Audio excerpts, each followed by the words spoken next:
You know, we all went through it. School. But have you ever really stopped and asked yourself why it's set up the way it is? In this explainer, we're going to dig into the hidden history of modern schooling, and honestly, what we found might just blow your mind. Wow. To kill a child's spirit. I mean, that's a heavy, heavy accusation to make against education, right? But to even begin to wrap our heads around an idea like that, we have to go back, way back. We need to look at why our school system was even created in the first place. So, our story doesn't start in some quiet classroom, nope. It starts on the battlefield.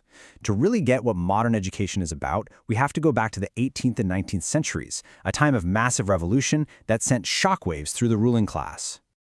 I mean, just look at this. The world was basically on fire. You've got American farmers telling the British Empire to get lost. You've got French peasants executing their own king and queen. The whole system was crumbling. The so-called mob was rising up, and the old tools of control, force and fear, they just weren't cutting it anymore. The elites were losing their grip. So, if you're in charge, what do? Well, the rulers in Prussia, they had a new idea. They realized they needed a totally new kind of tool for social control, one that didn't just manage people's bodies, but one that could actually shape their minds from a young age. And their big solution? Compulsory state education. A system designed from the ground up, not to free minds, but to control them. And this is the central idea we're exploring. Modern schooling wasn't born out of a desire for enlightenment. It was born out of a desperate need for obedience. Okay, so how do they actually do it?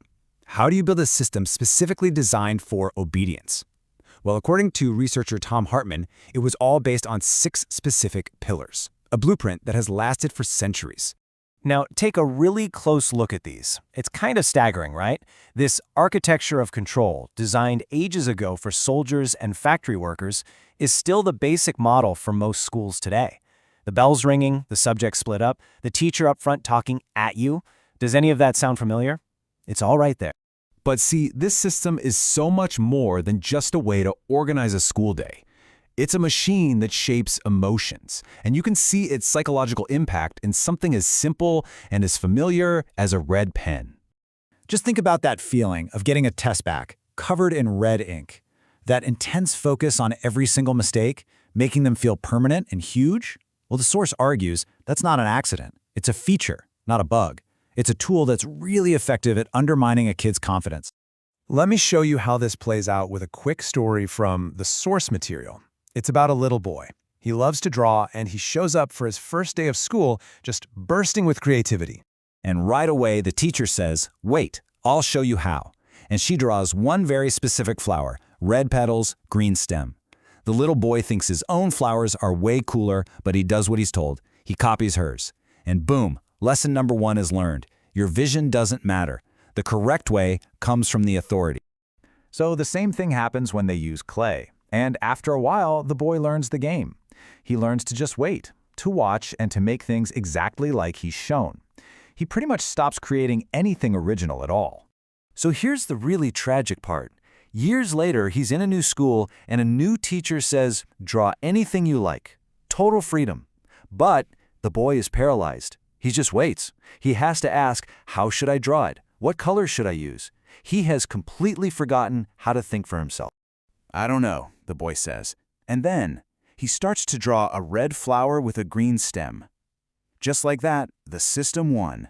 His unique inner voice was gone, and it had been replaced by the approved template.